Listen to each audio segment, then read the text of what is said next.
Hello friends, welcome to the my YouTube channel. તો આજે આપણી ટેસ્ટી એવી ચવાણાની એક નવી આઈટમ બનાવીશું. તો વિડીયો ચાલુ કરતાં પહેલાં જો તમે મારી ચેનલ સબસ્ક્રાઈબ ના કરી હોય તો ફટાફટથી જઈને સબસ્ક્રાઈબ કરો.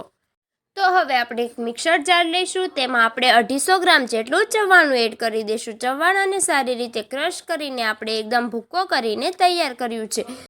તો અહીં આપણે 250 ગ્રામ ચવાણાનો ભૂકો તૈયાર કર્યો છે. આદુ મરચીની પેસ્ટ તૈયાર કરી છે. ત્યારબાદ સૂકું લસણ લીધેલ છે, ગરમ મસાલો લીધેલ છે, લીંબુ લીધેલ છે, બધી જ વસ્તુ તૈયાર કરી છે. તો હવે આપણે જે ચવાણાનો ભૂકો છે તેમાં આપણે 1 મોટી ચમચી ખાંડ એડ કરીશું, 1 મોટી ચમચી સૂકા લસણની પેસ્ટ એડ કરીશું, ત્યારબાદ 1 ચમચી આદુની પેસ્ટ એડ કરીશું, 1 ચમચી મરચીની પેસ્ટ એડ કરીશું.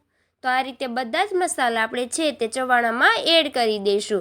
તો આદુ મરચી લસણ બધું જ એડ કર્યા બાદ હવે આપણે તેમાં 1 ચમચી ગરમ મસાલો એડ કરવાનો છે. તો ગરમ મસાલો એડ કર્યા બાદ હવે આપણે તેમાં 1 ચમચી હિંગ એડ કરી દઈશું. તો હિંગ એડ કર્યા બાદ હવે આપણે તેમાં એડ કરવાના છે લીલા ધાણા. અહીં મેં લીલા ધાણાનું કટિંગ કરીને રાખ્યું છે, તે લીલા ધાણા એડ કરી દઈશું. તો બધી જ વસ્તુ એડ કર્યા બાદ હવે આપણે તેમાં 1 લીંબુનો રસ નીચોવી દેવાનો છે. તો તે માટે મેં અહીં 1 લીંબુ લીધેલ છે, આપણે તેનો રસ એડ કરી દઈશું. લીંબુનો રસ એડ કર્યા બાદ હવે આપણે તેમાં 1 ચમચી મીઠું એડ કરી દઈશું. અહીં ચવાણામાં મીઠું હોય છે એટલે તે પ્રમાણે આપણે મીઠું એડ કરી દઈશું. ત્યારબાદ અહીં આપણે 2 મોટી ચમચી જેટલું લીલું લસણ એડ કરી દઈશું.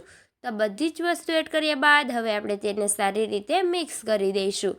તો હવે આપણો મસાલો એકદમ સારી રીતે બનીને રેડી છે. તો હવે આપણે તેમાં થોડું પાણી એડ કરી દઈશું. આ રીતનો મસાલો તૈયાર કરવાનો છે જેથી એકદમ ભીનો મસાલો રહે તો આપણી આઈટમ છે તે સારી બનીને રેડી થાય. તો હવે આપણો મસાલો એકદમ ભીનો છે અને હવે આપણે તેને હલાવીને સારી રીતે મિક્સ કરી દઈશું. તો હવે આપણે જે મસાલો બનાવ્યો છે તે એક પ્લેટમાં લઈશું. તેમાં હવે આપણે ઝીણા સમારેલા કાંદા લઈશું. અહીં મેં એક મોટો કાંદો લીધેલ છે, તેને ઝીણો સમારીને તૈયાર કર્યો છે. તો હવે કાંદા લીધેલ છે. ત્યારબાદ હવે આપણે તેમાં લીલા ધાણા લઈશું. ધાણાનું પણ બારીક કટિંગ કરેલ છે. ત્યારબાદ લીલું લસણ લઈશું.